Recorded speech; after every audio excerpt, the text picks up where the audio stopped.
नमस्कार मंडळी. आपल्या शिर्डी लोकसभेचे खासदार माननीय भाऊसाहेब वागचौरे यांनी पुन्हा एकदा पक्षांतर केलंय. आता पक्षांतर त्यांनी केलं ही शिर्डीकरांसाठी काही नवीन गोष्ट नाही. गेल्या काही वर्षांमध्ये 7 वेळा त्यांनी आपले पक्ष बदललेत.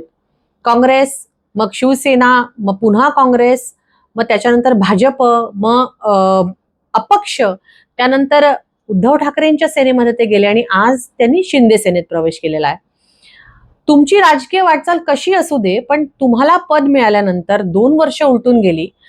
त्या काळामध्ये 2 वर्षामध्ये लोकसभेचं ह्या मतदारसंघामध्ये काय काय कामं झाली ह्याबद्दल तुम्ही बोलावं, हे वारंवार आवाहन मी त्यांना करत आहे. एक रिपोर्ट कार्ड त्यांनी मांडावा ह्याबद्दलही मी बोलत आहे. पण त्याबद्दल कुठलीच प्रतिक्रिया त्यांच्याकडून आलेली नाही.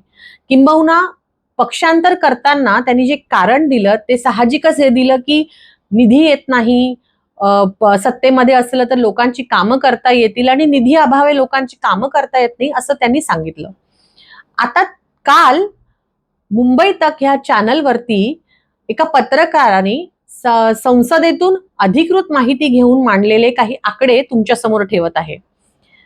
भाऊसाहेब वागचौरेंना गेल्या 2 वर्षामध्ये 14.7 कोटी रुपये हे मतदारसंघासाठी मंजूर झालेले आहेत. त्यापैकी फक्त 71 लाख रुपये हे खर्च झालेत. 135 कामं ही नियोजित आहेत.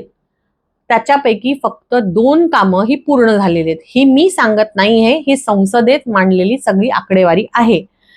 त्यांचं परफॉर्मन्स हे 1.5% म्हणजे 1.5% इतकं ह्या आकड्यांच्या नुसार मांडलं जातंय. ह्याच्यावरती तरी किमान आता भाऊसाहेब वागचौरे किंवा त्यांच्या टीम मधले कुठलेही प्रतिनिधी काही बोलणार आहेत का, काही भूमिका मांडणार आहेत का, ह्याची वाट मला वाटतं आपण सगळेच बघत आहोत. या पुढच्या काळामध्ये किमान आता तुम्ही सत्तेत आहात, आता तुमच्याकडून काय कामं होऊ शकतात याचा प्रयत्न त्यांनी करावा, ही इवलीशी अपेक्षा माझ्या वतीने त्यांच्या पुढे ठेवत आहे. धन्यवाद. जय भीम, जय शिवराय, जय संविधान.